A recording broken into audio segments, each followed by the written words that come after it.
mentimun. Siang itu panas sekali, matahari bersinar garang. Tapi hal itu tidak terlalu dirasakan oleh si kancil. Dia sedang tidur nyenyak di bawah sebatang pohon yang rindang.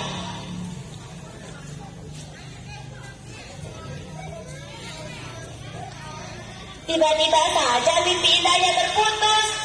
Tolong! Tolong! Terdengar suara teriakan dan jeritan berulang-ulang. Dan terdengar suara derap kaki binatang yang sedang berlari-lari. Ada apa sih? Kata si kancil, matanya berkejap-kejap, terasa berat untuk dibuka karena masih mengantuk. Dan di kejauhan tampak segerombolan binatang yang berlari-lari kepadanya. Kebakaran! Kebakaran! Teriak si kambing. Ayo lari! Cil, ada kebakaran di hutan. Memang benar, asap tebal membumbung tinggi ke angkasa. Kancil sangat ketakutan melihatnya. Kancil pun langsung bangkit dan berlari mengikuti teman-temannya. Kancil pun terus berlari. Wah, cepat juga ya larinya. Ya, walaupun kancil memiliki tubuh yang kecil, tapi dia dapat berlari dengan cepat. Aduh, nafasku habis rasanya. Kancil berhenti dengan napas terengah-engah. Lalu dia duduk dan beristirahat. Loh, kemana binatang-binatang yang lainnya? Walaupun kancil bahagia karena lolos dari bahaya, seketika dia menjadi takut. Wah, aku berada di mana ini? Sepertinya aku tidak pernah ke sini. Maka kancil berjalan sambil mengamati sekitar. Wah, sepertinya aku tersesat sendirian lagi. Bagaimana ini? Kancil pun semakin takut dan semakin bingung. Tuhan, tolong aku. Kancil pun menjelajahi hutan yang belum pernah dilaluinya. Tanpa terasa, Kancil tiba di pinggir hutan di ladang milik Pak Tani. Wah, ladang buah-buahan dan sayur-sayuran. Oh, syukurlah, terima kasih Tuhan. Mata Kancil membelalak ketika melihat buah-buahan dan sayuran itu yang siap untuk dipanen. Kebetulan nih, aku haus dan lapar. Tenggorokanku kering dan perutku keroncongan. Minta diisi, makan ah. Sedap sekali. Kasihan Pak Tani. Pak Tani pasti marah melihat kejadian ini. Kancil lama sekali ya. Dan setelah puas, Kancil membaringkan badannya di bawah pohon yang rindang.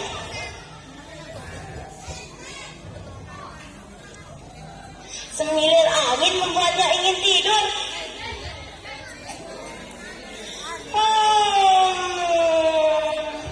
Rasanya aku jadi kepingin tidur, kata Kancil sambil menguap. Akhirnya binatang yang nakal itu pun tertidur, melanjutkan tidur siangnya yang terganggu gara-gara kebakaran.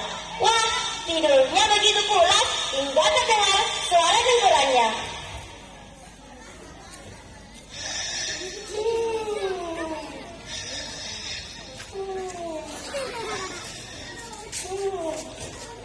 Dan setelah bangun, pada keesokan harinya, Kancil merasa lapar lagi.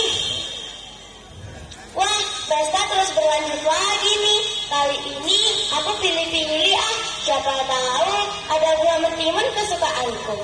Maka Kancil berjalan-jalan mengitari ladang yang luas itu. Kemana ya? Wah, itu dia yang kucari. Wah, buah mentimun itu tampak begitu segar, besar-besar lagi, pasti sedap sekali. Kancil pun memakan buah mentimun itu sampai puas. Sedap sekali sarapan buah mentimun, kata Kancil sambil tersenyum puas. Pak Tani terkejut sekali melihat ladangnya.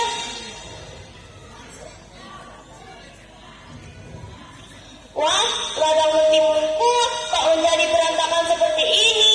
Ulah siapa ya? Pasti ada hama baru yang ganas mencuri timunku. Atau mungkinkah ada bocah-bocah nakal? Atau ada binatang yang ganas mencuri timunku? Maka keseharian Pak Tani sibuk membenahi ladang. Dari kejauhan, Anjing terus memperhatikan Pak Tani. Wah, itu pasti yang bersama Pak Tani. Kumisnya boleh juga hitam, tebal, dan melengkung ke atas. Lucu sekali. Sebelumnya, Kancil memang belum pernah melihat manusia, dan dia hanya mendengar cerita Pak Tani dari teman-temannya.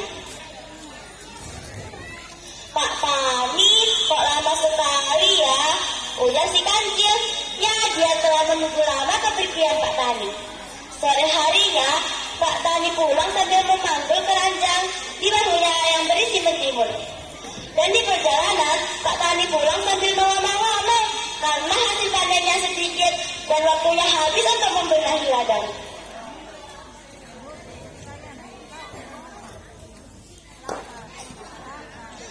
Akhirnya waktu yang kutunggu-tunggu. Kancil pun langsung bangkit dari tempat persembunyiannya dan binatang yang nakal itu pun lanjut berpesta buat mentimun. Keesokan harinya Pak Tani geram marah-marah. Benar-benar keterlaluan, kata Pak Tani sambil mengebalkan tangannya. Ternyata buah-buahan yang lain juga habis dicuri. Maka Pak Tani berlutut untuk mengetahui jejak si pencuri. Pasti jejak pencurinya ini pasti binatang. Jejak manusia tidak begini bentuknya. Akhirnya pemilik ladang yang malang itu bertekad untuk menangkap si pencuri. Aku harus membuat perangkap. Maka Pak Tani pulang untuk membikinkan orang-orangan sawah. Pak Tani pun bikin orang-orangan sawah dan melumurinya dengan peta langkah yang lengket. Maka Pak Tani kembali ke ladang dan menancapkan orang-orangan sawah itu di tengah ladang.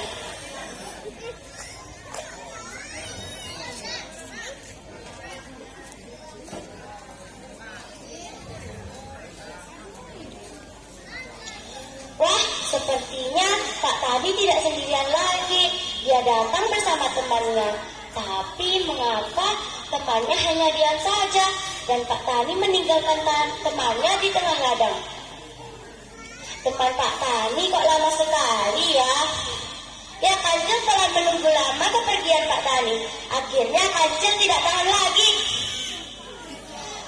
Lebih baik aku minta maaf saja. Siapa tahu aku diberinya timun gratis.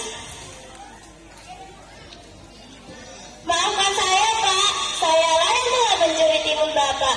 Saya sangat lapar sekali. Bapak tidak marah kan?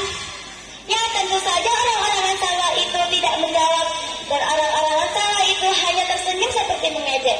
Berkali-kali Kancil meminta maaf. Orang-orangan sawah itu tetap tidak menjawab. Sombong sekali. Aku minta maaf, kok tidak dijawab? Hanya tersenyum seperti mengejek. Emangnya ada yang lucu apa? Akhirnya Kancil tidak tahan lagi dan memukul orang-orangan sawah itu. Wah, ternyata tidak bisa ditarik. Lalu Kancil memukul dengan tangan kirinya. Wah, ternyata dua-duanya tidak bisa ditarik. Lepaskan aku, kata si Kancil teriak jengkel. Kalau tidak, aku tendang nih. Ternyata tidak bisa ditarik. Sore harinya, Pak Tani ke ladang untuk mengecek ladangnya.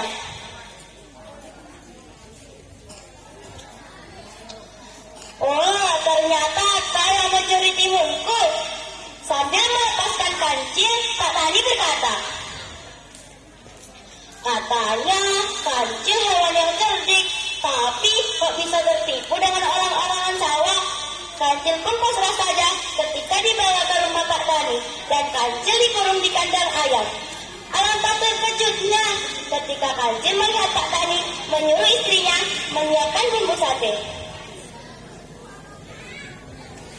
Wah, malam ini aku harus kabur, kalau tidak tamat lari riwayatku. Ketika malam, semua seisi rumah sudah tidur. Kebetulan di situ ada anjing peliharaan Pak Tani. Anjing, kemarilah. Perkenalkan, aku peliharaan baru milik Pak Tani.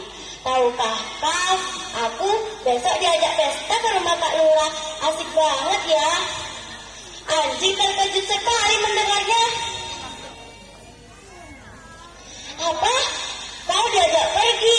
Aku saja yang sudah lama ikut Pak Tani tidak pernah diajak pergi. Malah kau yang diajak. Ya sudah, kalau tidak percaya, aku tidak berbohong.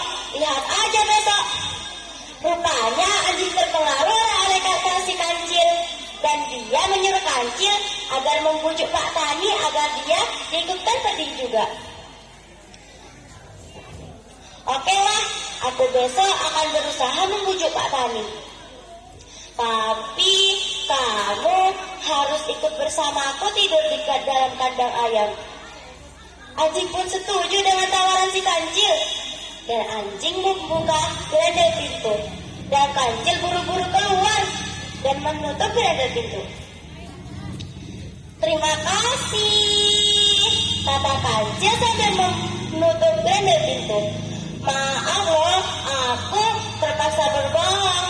Titip salam ya buat Pak Tani dan sampaikan maafku kepadanya. Anjing baru tahu kejadian sebenarnya ketika Kancil sudah menghilang. Tamat, selesai. Terima kasih. Wassalamualaikum warahmatullahi wabarakatuh. Masya Allah, luar biasa sekali penampilan dari adikku. Dan sebelum Timun Pak Tani